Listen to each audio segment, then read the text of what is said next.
So Plan of PA is a nonprofit.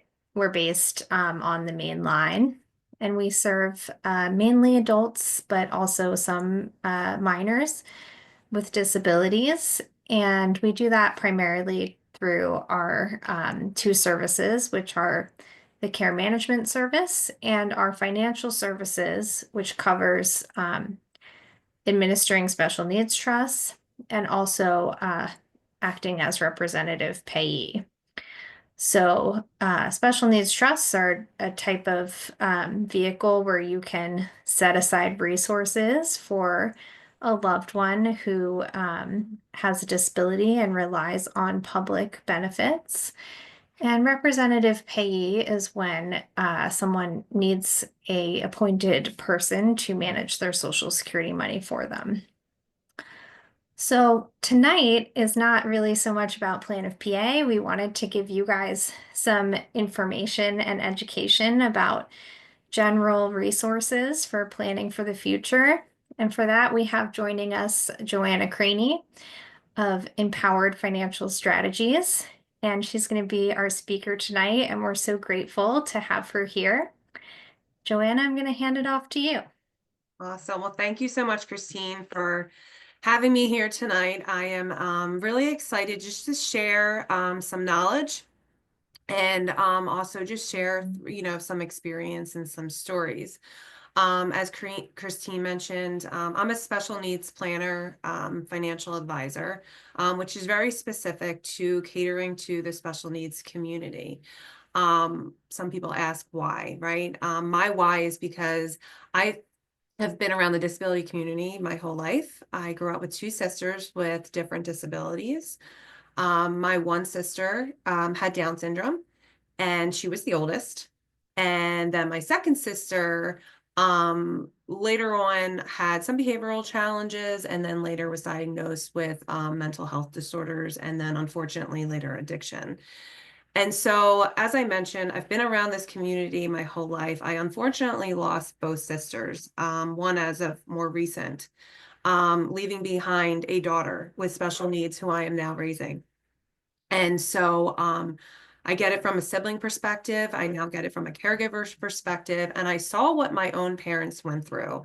I saw the mistakes that honestly they made just because they weren't working with specialists in this area of planning. Just to give you an example, their own financial advisor never even asked, "Do you have children with special needs?" The general estate attorney that they were working with never asked anything about, is any one of your children on public benefits, which could have led to really disastrous results. Even the way that their own estate plan was laid out, there was mistakes in it that would have led to a lot of money being lost or wasted or not well spent. So, it's my job as a special needs financial planner to educate families so that they can avoid some of these common mistakes that we see. So I'm just gonna, if there's any questions along the way, if you want to put your questions in the chat, please do so. And then we'll also have time at the end for Q&A.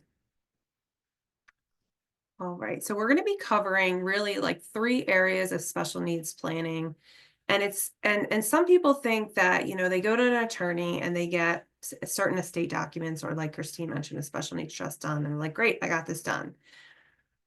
But there's so much more than just the estate planning documents. And you really need these 3 areas of planning to be done to say that your plan is complete, and it's going to evolve over time. So you have the legal part. You also have the world of government benefits and care management, which is so critical. And then you have the financial piece. And so we're going to, and I always disclaim, I am not a CPA and I am not an attorney. So I cannot provide legal or tax advice, but we're going to kind of touch on these areas from a high level tonight, and things that you can start working on now with specialists in those areas.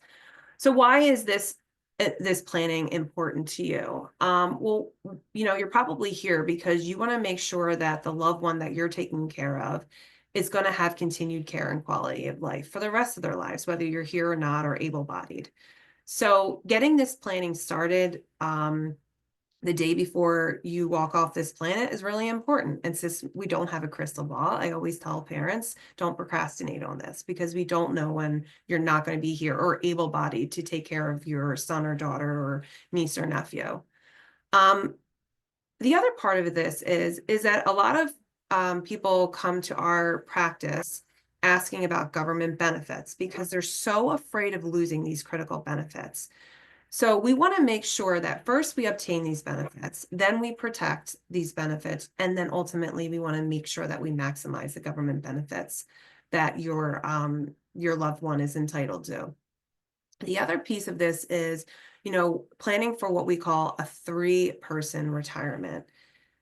Because essentially, if you are indeed married, it's you and your spouse, and then it's also this other person that you're caring for, and maybe there's more than one child that you're caring for, that you're going to have to continue to care for in retirement. So the way that we look at retirement is different. We have to plan for longer time horizons. We also want to make sure that we are considering other siblings in the estate plan. And I tell folks, fair is not always equal.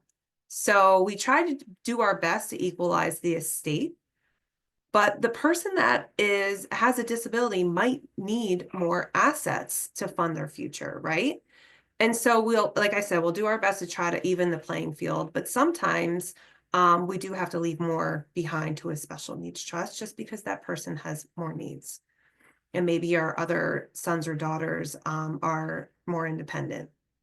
And then ultimately too, we want to make sure that we mitigate the impact of Uncle Sam on our hard-earned dollars. Now, why do most people not efficiently plan or plan sufficiently? And I think, the first thing, as I mentioned before, is like one of the mistakes that my own parents made, no fault of their own, just because nobody was talking to them. They weren't working with specialists, right? So there's not only the lack of working with a specialist in this area, but it's also the lack of coordination. So I want you to think about this. You probably have made decisions with different financial decisions with different people in your life. So let's just use the analogy of you go to purchase a home. You're probably working with a real estate agent, and then you have to work with a mortgage lender, and then you have to work with a property and casualty agent, right? So 3 different people, but most often people are making those decisions in silos. So there's a lack of coordination, and a lack of coordination could lead to inefficiencies, gaps, and waste. So part of our planning that we do is really coordinating the efforts between these specialists in different areas, such as making sure that our plan is working with the attorney's plan, making sure that we are talking with the CPA to get, the most that we can out of certain deductions and exemptions. We want to make sure that the financial advisor understands special needs planning, right? And we have to also have an understanding of government benefits and how that comes into play. The other thing that I see, I would say most often, obviously no plan at all, and people procrastinate because, there's no perfect day. I'm sure everybody here has a busy schedule, right? You're juggling multiple things. I know I am. I just had our IEP meeting today, right? So it's one thing after the other, and you're pulled in a million different directions, and we totally understand that. We also understand the impact of not doing these plans, right? And what it can lead to. So we encourage folks to just start somewhere, right? Start with the attorney, or start with the special needs financial advisor. Start with someone like Christine at Plan a PA, because procrastination can really, really have a huge impact on your son or daughter's or niece or nephew's quality of life. And then lastly, just to touch on inefficient estate plans or outdated estate plans. These are common mistakes that we see. The estate plan, is, from 2000, right? And it's probably time to dust that off, look at it and say, what updates do we need to make? Also, too, we're going to touch on this too, but like your powers of attorney are only good for so long. So those are documents that we encourage folks to look at I would say 2 to 3 years, and on your wills about every 5 years, or when any changes happen. So like I said, we're going to cover these 3 areas tonight, more so in the financial area, but we're going to touch on legal. We're going to touch on government benefits and care management.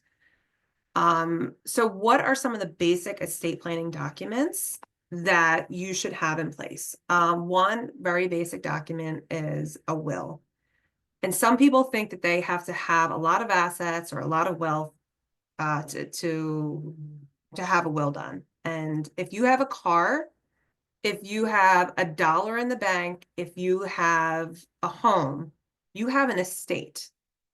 And you can either make up a plan for what you want to have happen with your assets and your minor children, or you can have your state decide. And I would probably venture to guess that you would like to have control over that situation.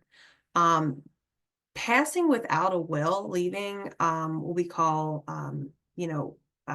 intestate, means that Pennsylvania, and we're in Pennsylvania, so we'll talk about Pennsylvania, decides how your assets are going to be distributed and to whom is going to assume guardianship roles, right?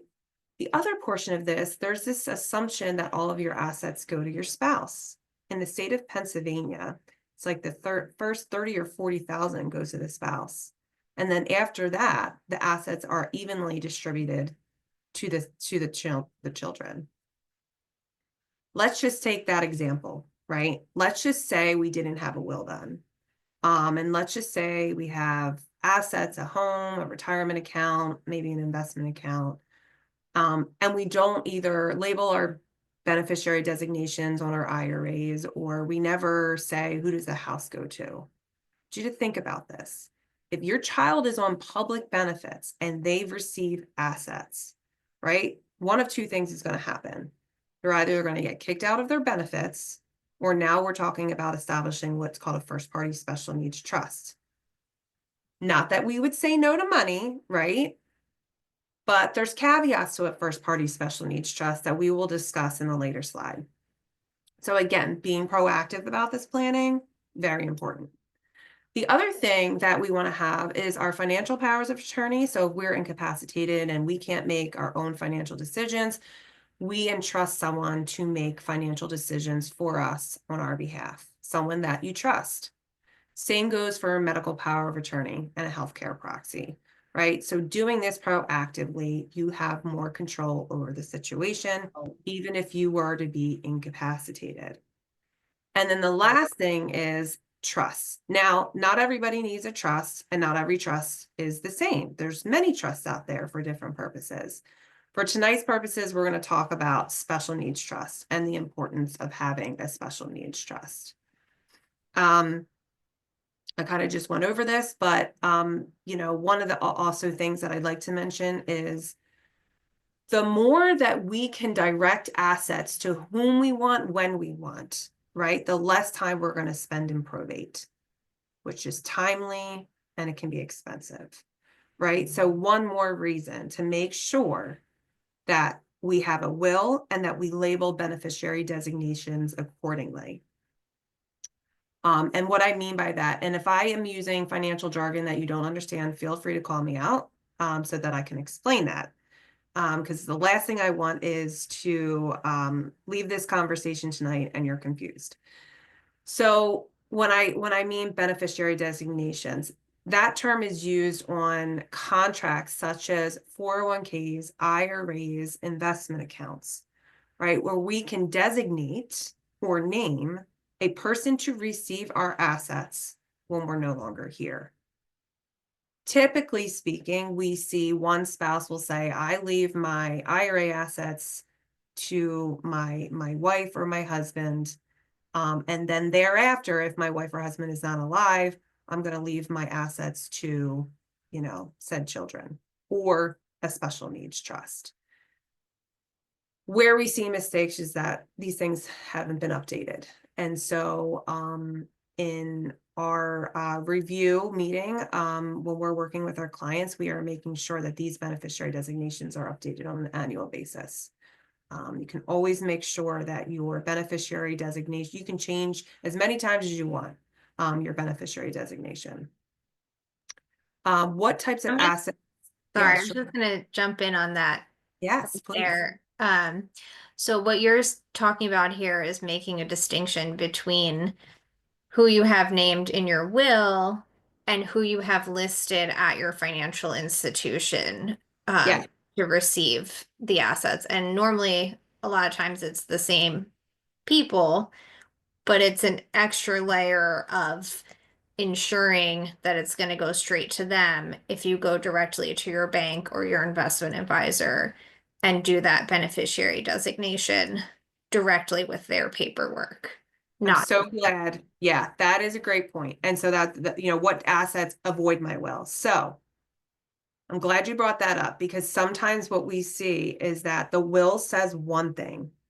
The IRA beneficiary designation form says something else, right? There are assets that bypass the will, like your IRA, your 401k, any type of contract, annuities, life insurance, whatever is listed at the financial institution is where the funds are going to go. They supersede the will, right? So there, certain assets that are generally included in a will is, a residence, business entities. But you can even put beneficiary designation on bank accounts. You can put what they call either a pass on death or a transfer on death designation to again avoid probate. So that's a really great distinction, and I'm glad that you brought that up. Yeah, and people often it's convenient when you're doing a will and you think of everything together and you put it all in one document. It is a bit more hassle to go to each place and make sure that each one has the beneficiary listed, but that is that extra layer of protection. Yeah. Yeah, it's definitely, and again, if you're working with a financial advisor, you should be reviewing that on an annual basis. Like part of what we do is we look at the estate plan and on an annual basis at our review meeting is like, do we need to update anything here?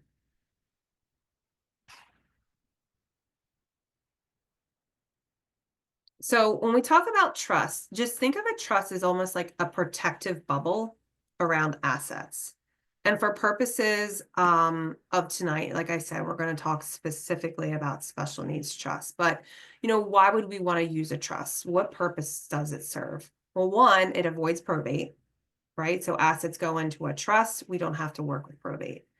And they go directly to the beneficiary. Trusts are also not public record, where your will is public record. Whoever is listed as a trustee on the will, or excuse me, the trust, is someone that you want to choose that you obviously have trust in, that can manage the distributions out of the trust. Now, more than likely, special needs trusts are very complex. Christine can tell you because, they manage distributions out of trust. So you want to make sure that you're working with the right person. And typically we recommend having at least a co-trustee relationship where a corporate trustee, a nonprofit trustee, who knows what they're doing and knows what's allowed inside of a special needs trust to be a trustee on a special needs trust. You can have what's called a trust protector, and that person can basically hire and fire a corporate trustee to make sure that, like, if they're not doing their job, that you can get rid of them. And typically that person is someone that you have a relationship with.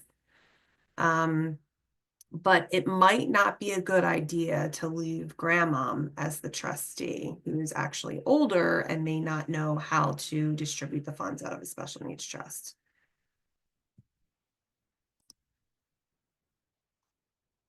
Now, this is such an important slide, and it's so shocking to me when I start talking about this rule. And I ask people, is this the first time you're seeing this? And they say yes. Because the reality is, when you're in the school system, nobody's talking about this $2,000 asset limit. It's not until you're introduced to someone like Christine, a benefits expert, maybe a supports coordinator, or a special needs financial advisor, or special needs attorney, where you start learning more about this rule. And this rule of not having more than $2,000 in a person's name to avoid losing public benefits has been around for a really long time.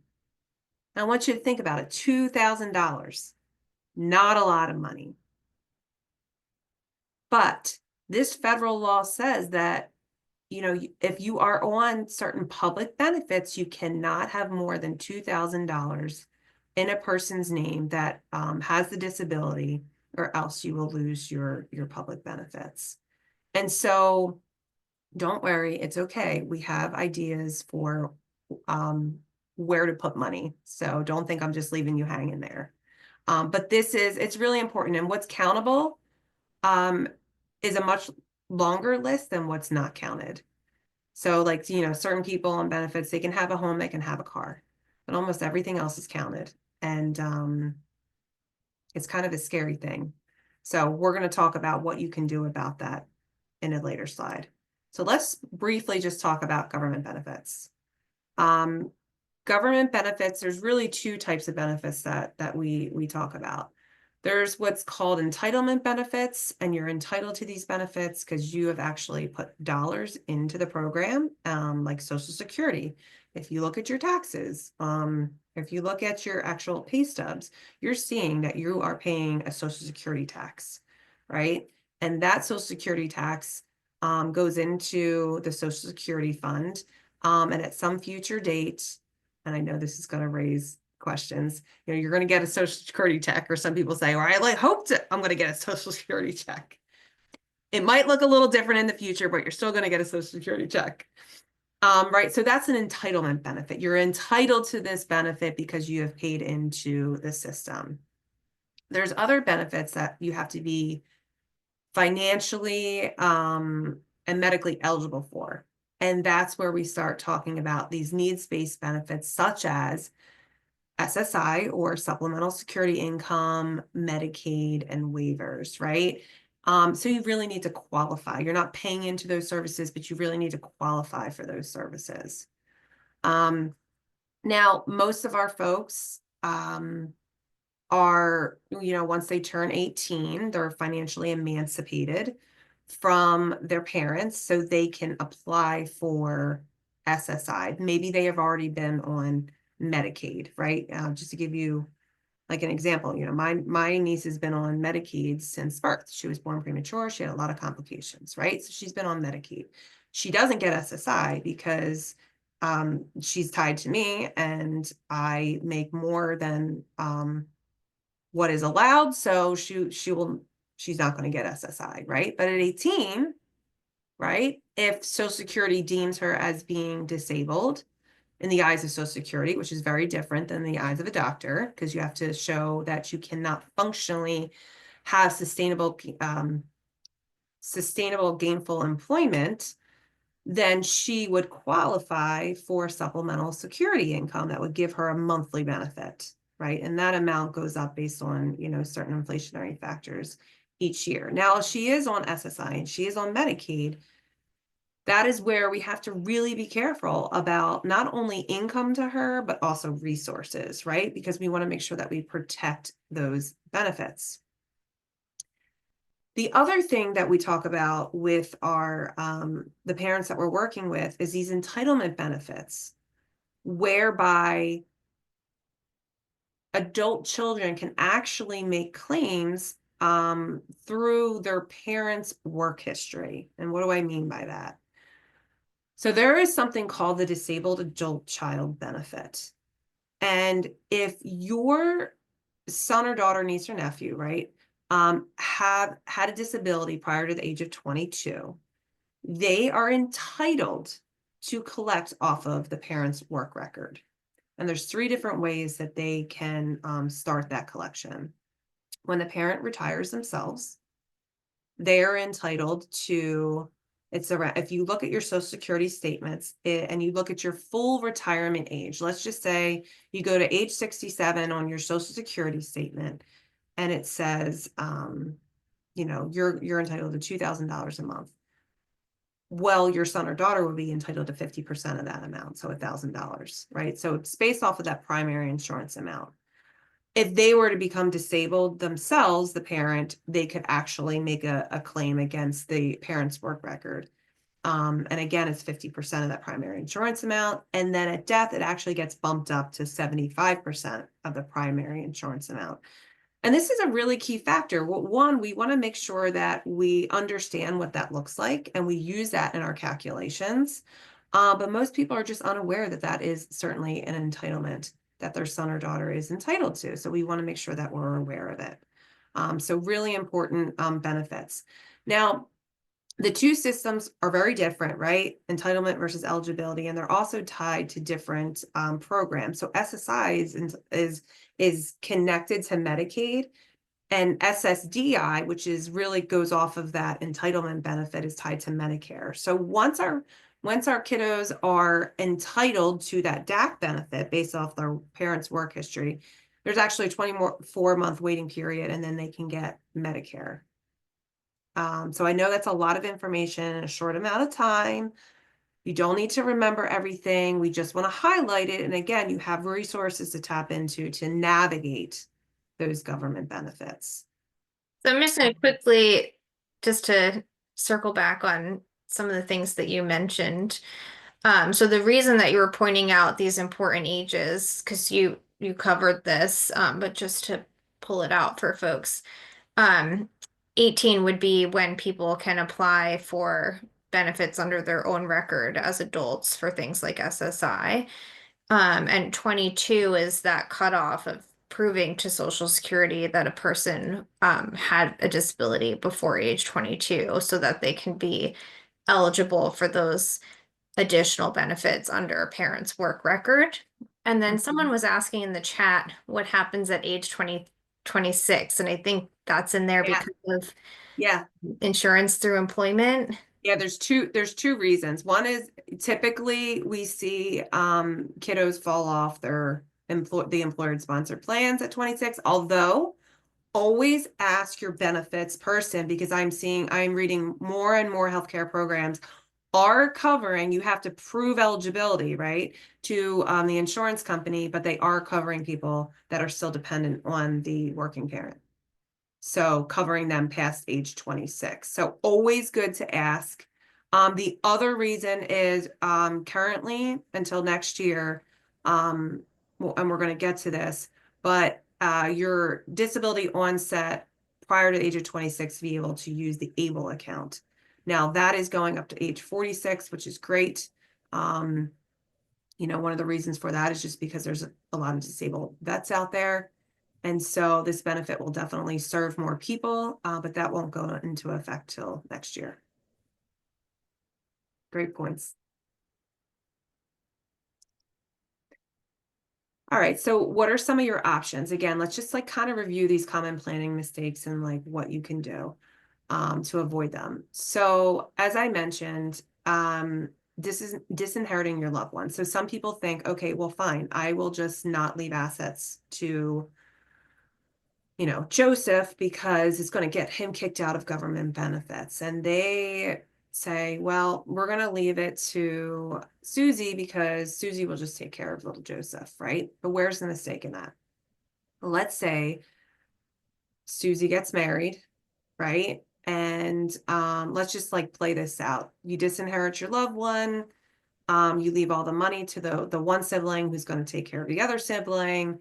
That sibling is married and their husband has a gambling problem. All right. Well, we can see where that story goes. Or their parent, or one of them has an addiction or a spending problem, or they go through a divorce. Right. So not a good idea to just, disinherit them because they need the money the most. Not a good idea to leave a morally obligated gift to another sibling or another person to take care of that person. And we know that there's so many well-intentioned family members that are out there that would do that.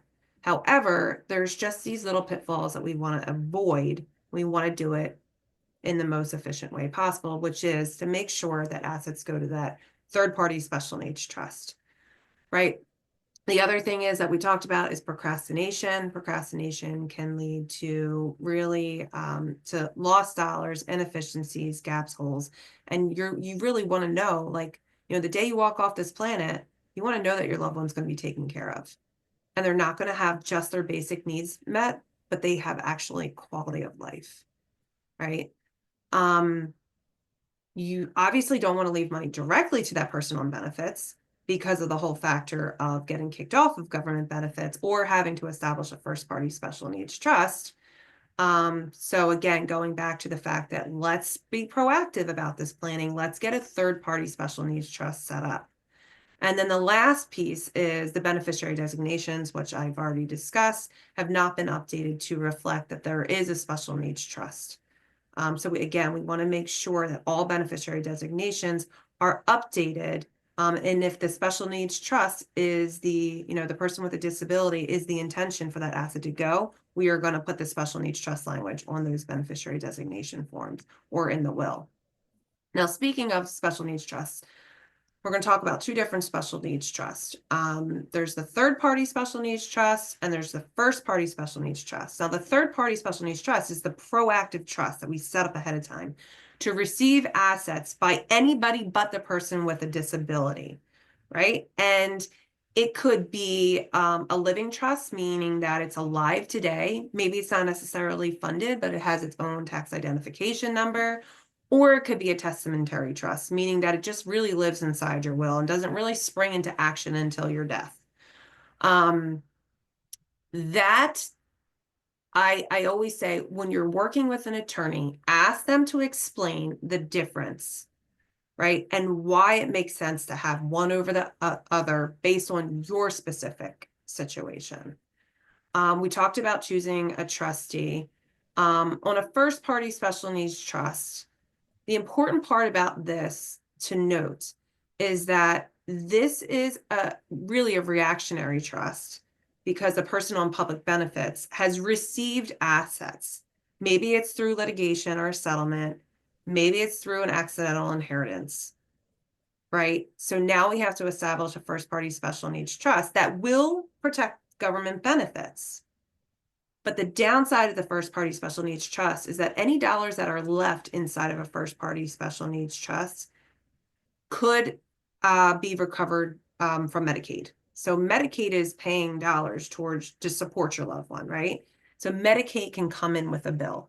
And that's the true distinction between the first party versus third party is that there is no Medicaid payback provision in a third party special needs trust where there is in a first party special needs trust.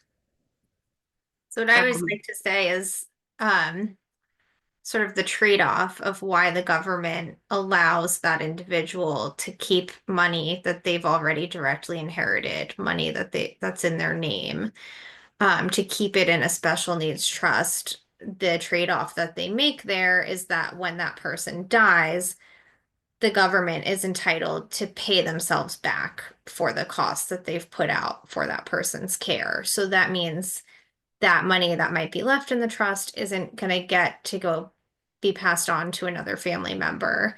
It gets paid to the government. So that's why third party trust doesn't have that. And that's more appealing to people to be able to conserve that generational wealth.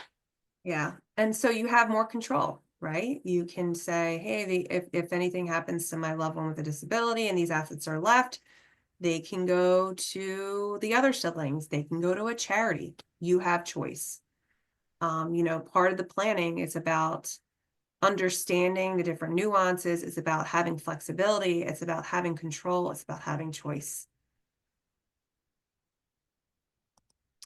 So the ABLE account, this is an account that we use in conjunction with special needs trust. It doesn't take the place of a special needs trust. And there's good reason why, one would want to have an ABLE account.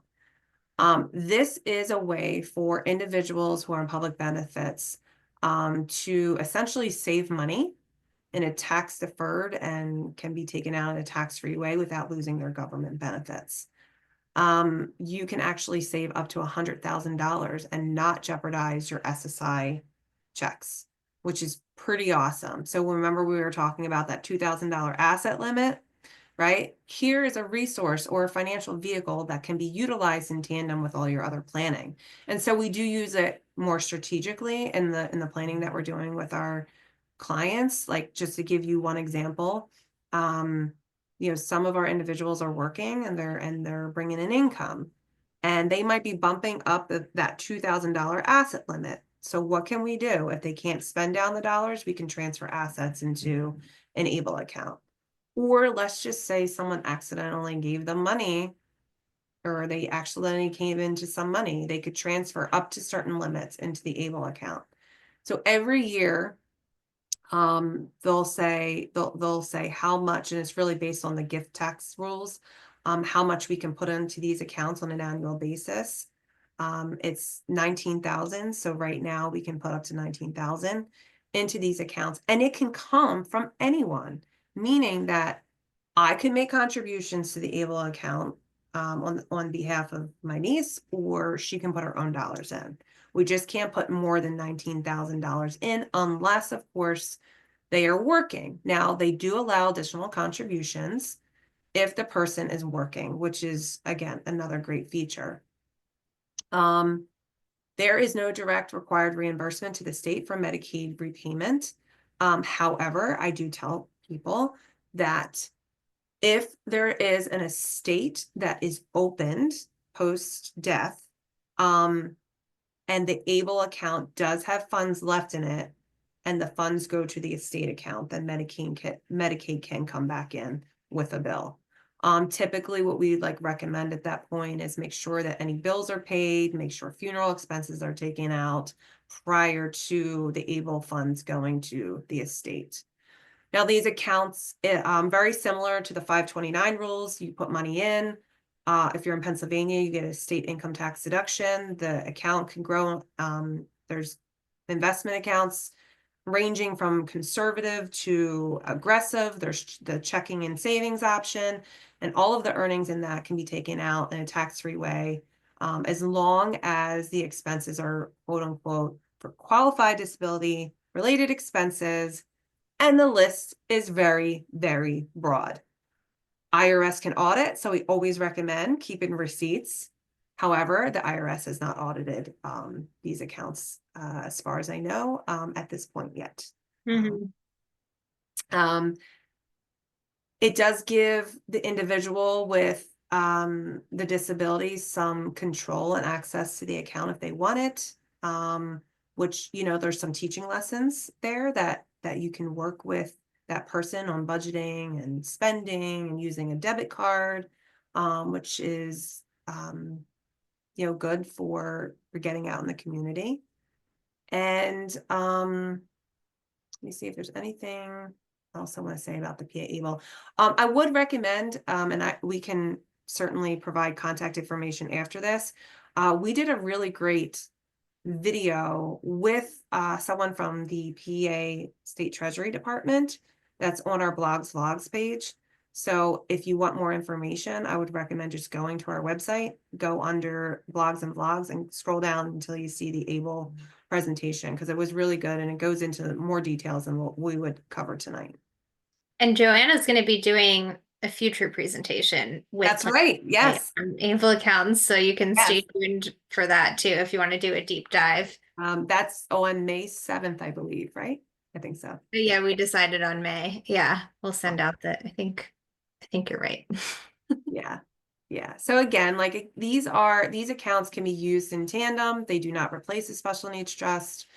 As I mentioned, up to 19,000 can go in there on an annual basis from anyone. And more so if the person's working. And also too, if you know of an anticipated future expense, like maybe you want to save for an accessible van, put the money in, get the PA state income tax deduction, take the money out, use it for that expense. Guardianship and alternatives. I'm not going to go into too much detail here just because, again, I'm not an attorney. But right now, if your dependent is under 18, we're not talking about guardian, like you are the parental guardian at this point, but over 18, things change.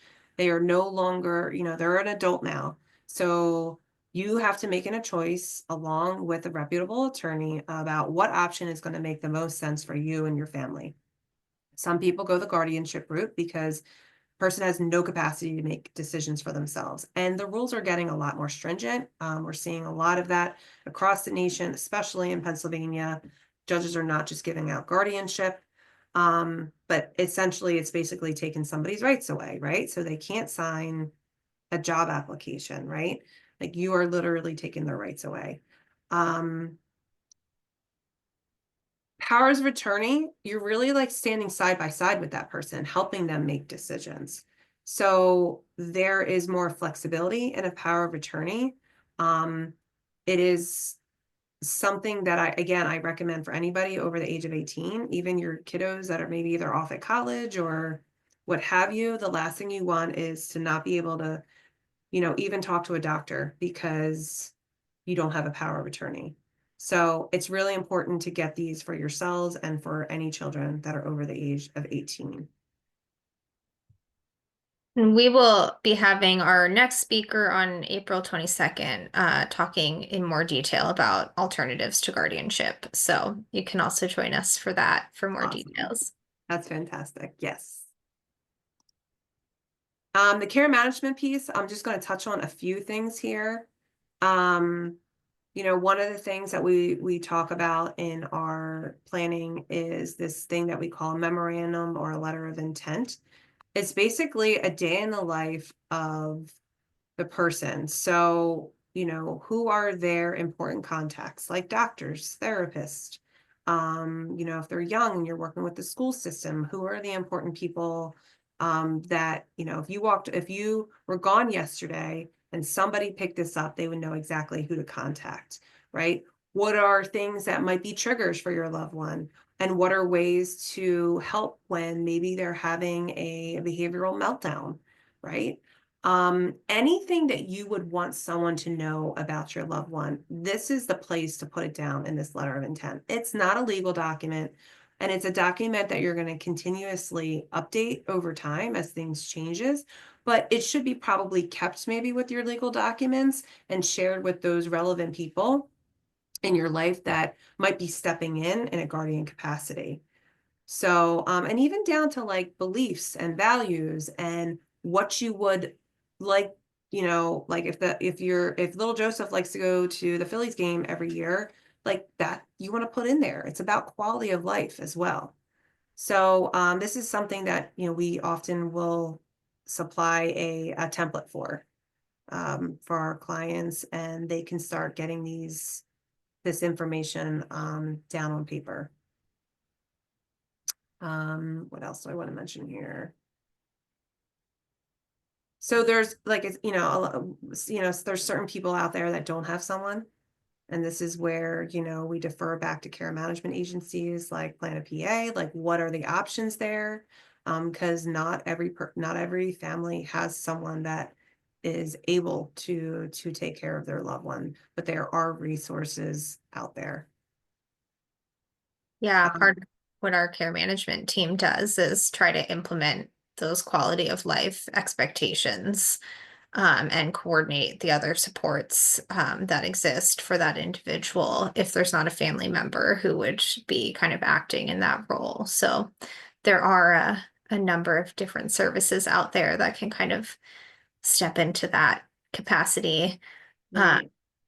and sometimes we do see a little bit of overlap as well with what we call the initial trust plan, which is very similar to a letter of intent, but it's specifically focused on how the trust funds would be used for Mm-hmm. those intentions. Yep. But often people sort of ask, like, do we need both? And it's having extra documentation is always a good thing, but you can also kind of factor in what else have you got set up and already documented with people? Right. Yeah. The more information, the better. Remember, like you you are the trust fund today, you are the caretaker, and you do this all on autopilot every single day.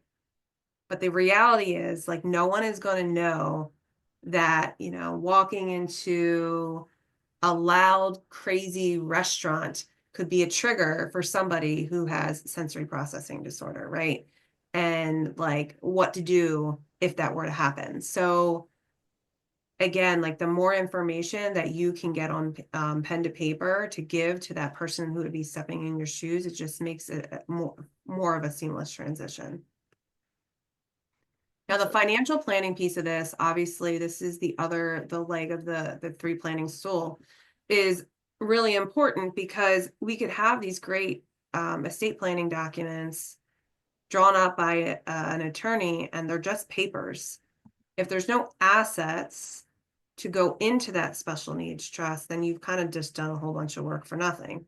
So we have to make sure that we are considering the finances of the whole special needs situation. And really too, what's interesting is that it's not special needs planning and retirement planning separate. It's retirement planning first and special needs planning layered on top of it, right? If you don't have a solid retirement plan, your special needs plan is not going to work, right? So we have to really think about that when we are designing for the accumulation phase of your retirement, meaning those years that we're building wealth, right? And then you get to the top of that mountain, you put your flagpole in the ground and you're like, great, I'm retired. Now the hard part is getting safely down the mountain, which is what we call the distribution phase of retirement, which is a lot harder than the accumulation phase because now we're taking dollars out of the markets. And then most likely not every last dollar is going to be spent, and hopefully not, because we need legacy planning. And when we look at legacy planning, we want to do it in the most tax efficient manner as possible. So we're looking at it today, even if that legacy plan might not kick in for another 40 years. We always have to have the eye on the ball today and plan accordingly for tomorrow. And so these are the conversations that we're having with our clients. The tax planning considerations, in the state of Pennsylvania, there is an inheritance tax. Most people, again, they come to us, they don't know that there's a PA inheritance tax, which to lineal descents is 4.5%. So we have to factor that in when we're doing our planning. To nieces or nephews or siblings, it's 12%, and to anyone else is 15%. That's a lot of money when we're talking about leaving assets behind. And so we need to take that into consideration when we are doing our planning. The other thing that's huge is something called IRD. And most people have no idea. They look at us like we have like three heads when we say the word IRD. Like, I have no idea what you mean by that. Just like RMD, right? All these acronyms that are used in the financial planning world. IRD stands for income in respect of a decedent, meaning it's all those taxes, those embedded taxes in those IRA accounts and those 401k accounts that have never been paid, right? So if you're saving on a pre-tax basis, you're putting dollars into your 401k plan, and you haven't paid taxes on it. Well, at some future point, you're either one, going to have to pay taxes because the government is going to say, oh, by the way, at this age, you're going to have to start making withdrawals so we get our tax dollars. Or you're just passing that tax liability down to the next generation. And with the new Secure Act 2.0, they just made a whole bunch of changes. And, for most people, they're not going to get the stretch. I'm not going to go into too much detail about that tonight, just because that could be a whole nother conversation. Totally. Special needs trusts do get an exemption on the stretch, but they're still embedded taxes. So when we're looking for legacy dollars, if all we have is retirement accounts, we need to consider that and really consider other funding strategies. And we'll talk about that in a second. The planning, as I mentioned, is really for a 3-person retirement. We have to make sure that we are investing in a way that is going to support If it's 3 people in retirement, 2 people in retirement, 4 people in retirement, like what's the number? We really need to understand that. And so what we do is we really get a baseline of what our expenses look like today, both for the parents and the person who they're supporting. And then we kind of make certain assumptions and projections in the future. What can we kind of assume that these expenses are going to look like in the future? Okay, great. Both for the person with the disability and the person and the parents. And that kind of gives us some an idea of like what capital amount do we really need to have set aside during our lifetime and then ultimately at death. Social Security decision. So this is a big one we run projections on. And it's not just your own Social Security decision, because now, especially if your child is disabled prior to the age of 22, we need to consider the implications of claiming Social Security at different ages, right? Because it doesn't just impact you, it also impacts your loved one because of those entitlements. As I mentioned, we're going to approach investing very differently. We have to set up things differently when we're looking at the longer time horizon of investing. Insurance planning is huge for special needs planning. And you know, most often we are looking at life insurance as a funding mechanism for special needs trusts because it does avoid the PA inheritance tax, and it's one of the only things that you can actually leave behind on a tax-free basis. The other tax consideration is the federal estate tax. So if your estate is worth more than like, I think it's like 24 million at this point, or 25 million, you don't have to worry about estate tax. Well, that's most people, right? Like they're not gonna have to worry about this federal estate tax. Now, this is always on the table and up for discussion currently, right? Because it sunsets, the current tax laws sunset at the end of this year. So we will find out, you know, whether they're going to continue or whether they're going to go roll back to the former tax law changes and bring down that federal estate tax back to, it was like 6 million and change, and it'll be inflated. Some people will be in that realm, especially life insurance is included in your estate. Even though it can pass tax-free, it's included in your estate when it's being assessed for estate tax purposes. And then the last piece of this is just, again, making sure that the beneficiary designations are up to date. So the funding strategies, so like almost anything can go into a special needs trust, right? But everything is going to be treated a little bit different. So if you put your residence in a special needs trust, if you pass on your residence, at the date of death, it's going to get a valuation, and you're going to get what's called a stepped up in basis. So let's just say that you purchased your home for $200,000, and on the date of your death, it's now worth $500,000. Your heirs are not going to have to pay capital gains tax on $300,000. They're going to get what's called a stepped up in basis. So any future gains in that real estate property, let's just say now it's, you know, valued at $500,000, and you receive the asset, and 10 years later it's worth $1 million, you know, and you sell that property. Well, now that there's the potential for capital gains taxes, and it really will depend on, is it an investment property? Is it your residence? But the reality is, at the date of your death, we really don't know what the value of your property is going to be. So it's kind of a crapshoot. We can make assumptions, but we won't know what that actually will be at the date of your death. We also don't know if you're going to need to use your own real estate or residence to fund a long-term care need. So while it can be left to a special needs trust, it's just not a guaranteed asset, right? Investments. So regular investment accounts, again, can be left to a special needs trust. They too get a stepped up in cost basis. So let's just say you have a taxable investment account, and you know, you've put 200,000 into it, and again, it's on the date of your death, it grew to 500,000, right? Your heirs will get a stepped up in cost basis, right? They're not going to have to pay those capital gains tax. Investments are tied to the market. So we don't have a crystal ball, and on the date of your death, we're not going to know what that investment account is going to look like. Is the market's going to be up? Is it going to be down? We have no idea. So again, it is a resource. It's just not a guaranteed resource. Retirement accounts can be left behind to a special needs trust. And as I mentioned, the pre-tax accounts, the traditional accounts, have those embedded taxes.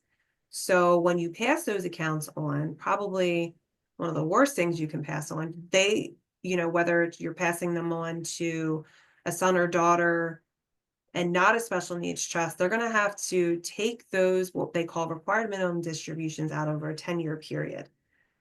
Now, if you think about it, if let's just hype, and I like to tell stories because it kind of gives you a visual. So if my parents pass away and they leave me, $500,000 in a pre-tax IRA traditional retirement account, and they haven't paid taxes yet on those dollars.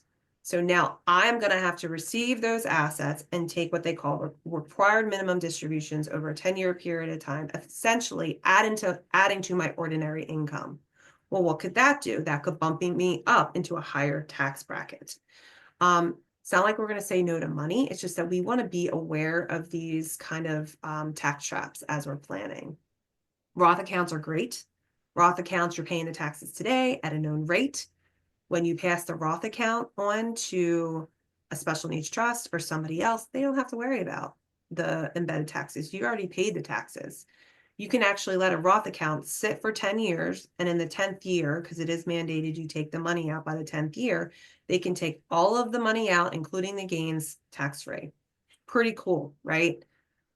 Life insurance is probably one of the most tax efficient ways to fund a special needs trust. And when we talk about life insurance, most of the time we're talking about permanent life insurance that is guaranteed, that we know that there's going to be a set death benefit that is going to go direct to the special needs trust in a tax-free manner. And we know actually what we're working with. It's not tied to the market. So I know, again, that was a lot of information in a short period of time, all to say that there is no one size fits all of this planning. Everybody's situation is unique, right? Which is, why we carefully curate plans to everyone that we're meeting with. It's their plan. Now, we might use the same process with our clients, but everybody's situation is going to look a little bit different. And we can't discount inflation, as we have seen over the past couple of years. Like, inflation has really eroded wealth, and we need to consider that in our calculations. And then the last part of it, don't forget about taxes, because that's a big part of it when we're running these calculations. While we're touching on taxes, we had Yeah, a question. Bruce asked, can an annuity left to a third-party trust be taxed? it depends. Most annuities are going to be taxed, right? So annuities, think of annuity as annuity is the financial vehicle, how it's registered, meaning is it retirement dollars that have never been taxed, or is a non-qualified account that has investments in it? That will dictate the embedded taxes in an annuity. But even in a non-qualified annuity, like outside of retirement accounts, there's embedded taxes in those annuities on the gains. So that is considered a taxable event. Is there any other questions on that? Not on taxes. There's some general questions that if we have time at the end, we can answer, or also I could answer some of them. So This is just really the one of the last slides. It's, you can't forget to take care of yourself and your own needs, right? So we talk about this.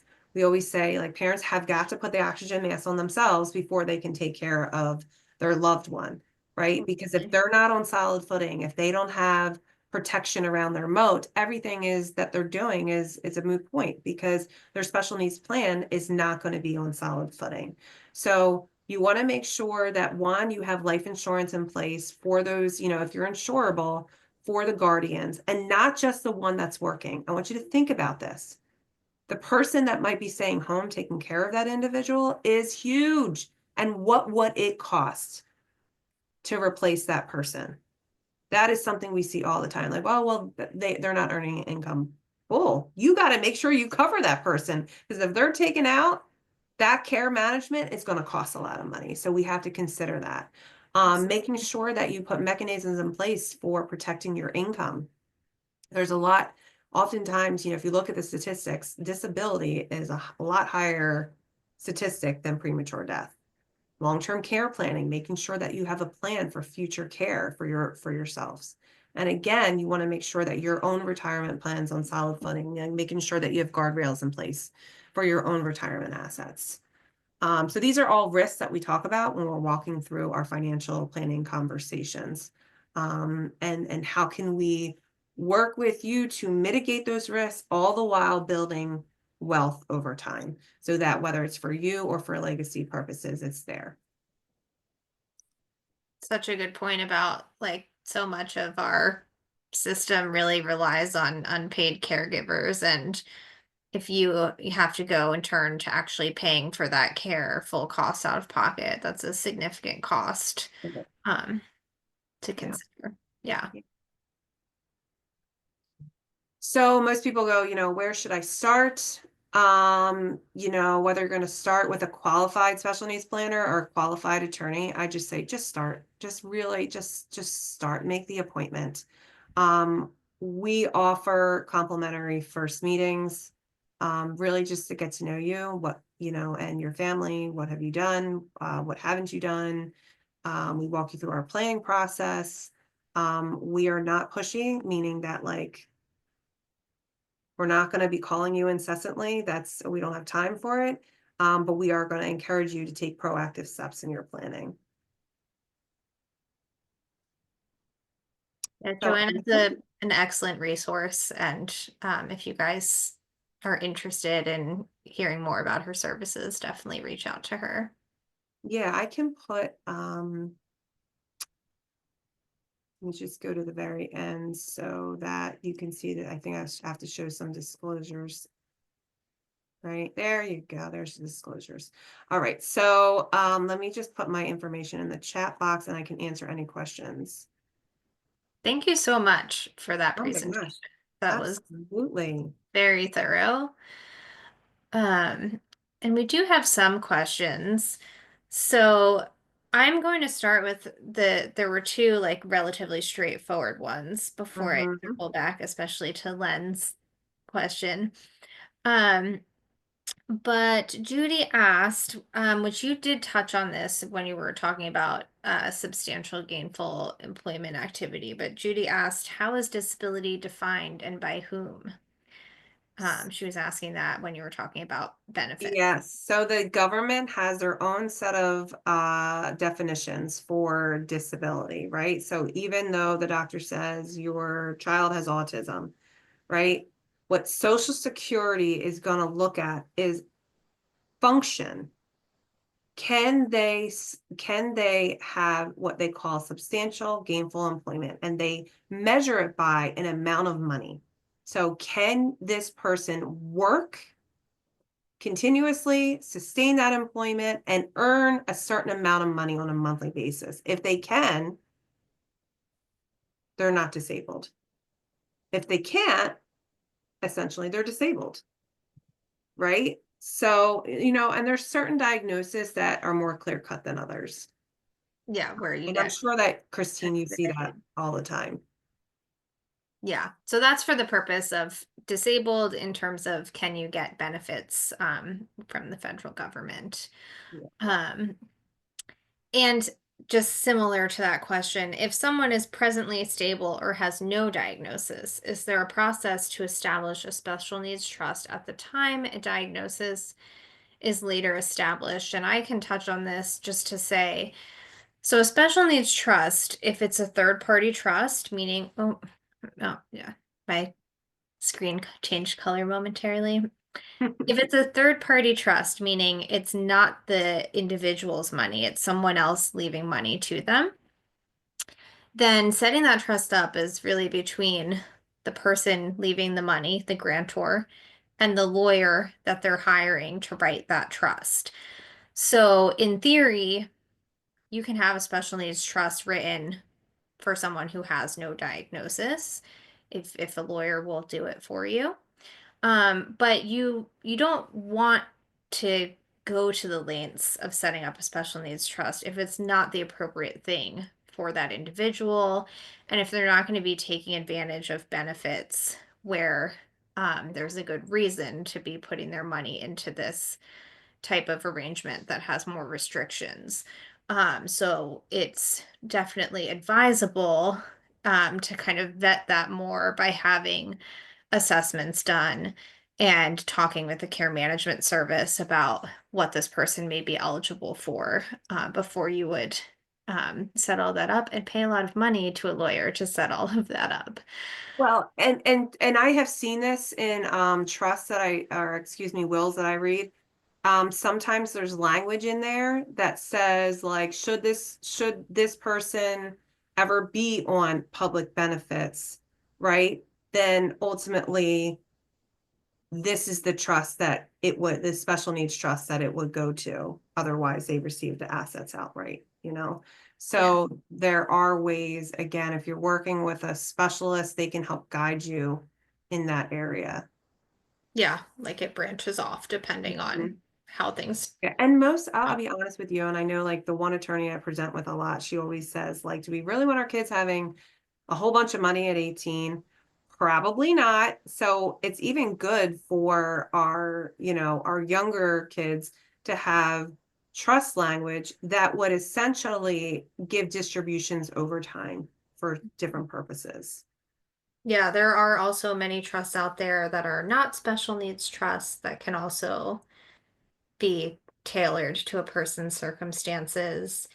And a lot of times you can put language into a trust where if the trust no longer makes sense, if the person's condition substantially improves and they're no longer on benefits, or to Len's question, if the benefits don't exist anymore, there's circumstances where the trust can dissolve. But all of those sort of um, customizations of the language is why it's so important to talk with a lawyer, well in advance of Yeah. when you may no longer be here so that you can iron those details out. Hmm. Um, does anyone have any questions they want to ask verbally before I um, answer the last two in the chat? Did anyone have any other questions that weren't in the chat so far? Do you see this? Judy had a question. She was saying, yeah, so she asked, for meeting with Plan of PA, it's a free inquiry. And setting up a special needs trust, we have an onboarding fee, depends on what type of trust you have. It's a one-time onboarding fee, but there's various legal fees that would go into having a trust written by a lawyer. And that would be between you and the lawyer. And then Joanna, you were saying that you have a free consultation Yep. as Our first meeting is complimentary, and then we have different levels of services based on really the needs from most basic planning to very complex uh, planning, estate planning, high net worth businesses, and so forth.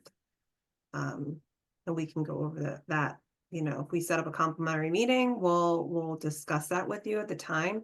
Um, Special needs trust, as I mentioned, as far as like the attorney's fees, I have seen anywhere from like, $2,000 to on the higher end, like 8,000 or even 10,000, which I think is too much to pay, quite honestly. In most cases, unless there's a lot more complexity, for standalone special needs trust. But as I mentioned, you could also have a testamentary special needs trust, which lives inside your will, and that is less costly than a standalone. But sometimes the standalone makes sense. So you got to really, it is really specific to you and your situation. And we had a big question here. Oh yes, are Joanna and Plan separate entities? Well, we are partners and we we like to collaborate, but we are two separate organizations. So Plan of PA is a nonprofit that administers special needs trust, and Joanna is a financial planner who has her own gig going. Um, Yeah, so just to touch on that, just to give you a little perspective, like it's always great to work with an organization like Plan of PA who really understands, especially the care management piece, the government benefits, the trust administration piece. And again, it's about coordinating those efforts. So like working together so that like if we're investing in trust assets, we know what the budget is and the distribution strategy and so forth. We will help calculate the amount of money that's going to be needed the day that you walk off the planet from certain, expenses that you're paying for now and certain projections that we use. So it's really, again, like pulling your team together. I think that our specialists in this area is really important and coordinating all those efforts. So it doesn't it essentially creates more efficiencies and avoids those gaps. and our last question from Len, which thank you for acknowledging that it's an impossible question, Len, but um, how will all of this change given the changes coming from the government? So that is very broad because we really don't know what steps this administration ultimately will take. We do know that right now, the initial blueprint for the government budget that is supposed to be passed. The blueprint was approved, but how it actually gets implemented is still out there. Um, that overview is proposing some significant cuts to the federal funding to Medicaid. So Medicaid is insurance that is provided through the state for people who have a need based that they're financially needy. Each state contributes state funds to Medicaid as well. So right now, they are not budgeting for eliminating Medicaid. They're budgeting for the federal dollars to be less that go to the states, which is alarming, and will impact people's services and what's available and what's covered. Um, but as of right now, we still have Medicaid, we still have Medicare, we still have Social Security.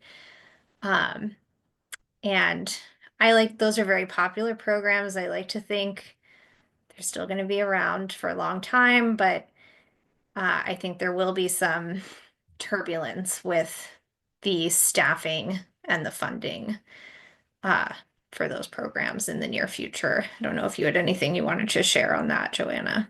No, I think you hit it. Like I wish we knew. And I think that's what's creating the volatility that we're experiencing right now is that there's so much that is uncertain and things are changing by the hour. Um, and so, but we plan for that. And again, like the markets, are always going to be up and down. Like we tell people this all the time. And there are intra-year corrections that most people forget about, honestly, because the market comes back. When there's uncertainty, it's volatile. That's time to honestly take some opportunity, possibly, if it makes sense. And so if you're positioned well, then you can actually take opportunity when we see times where the market's volatile. Yeah, if you have a good diversified portfolio and Yeah. you factor in there's going to be ups and downs. And Well, we run, I was just the last thing is mhm. like, part of this calculations we'll run is like, well, what if this isn't paid for by Medicaid waivers? Like, what does the output look like? Just to give you an idea. And so you can then make the decision at the end of the day of how much guaranteed assets you want to be on the sidelines in whatever vehicle it is to fund that special needs trust based on, whether this is going to be covered by Medicaid or not. Thank you so much for joining us tonight, Joanna. That was jam-packed with excellent information. We're very, very grateful for you. Thank you for And having me. she will also be back in May. Yes. And thank you to everyone who attended. We will be sharing the Zoom recording and we will be sending out e-blasts about future speakers. So it's really great to see everyone. I hope you all have a nice evening. Thank you. Have a good night.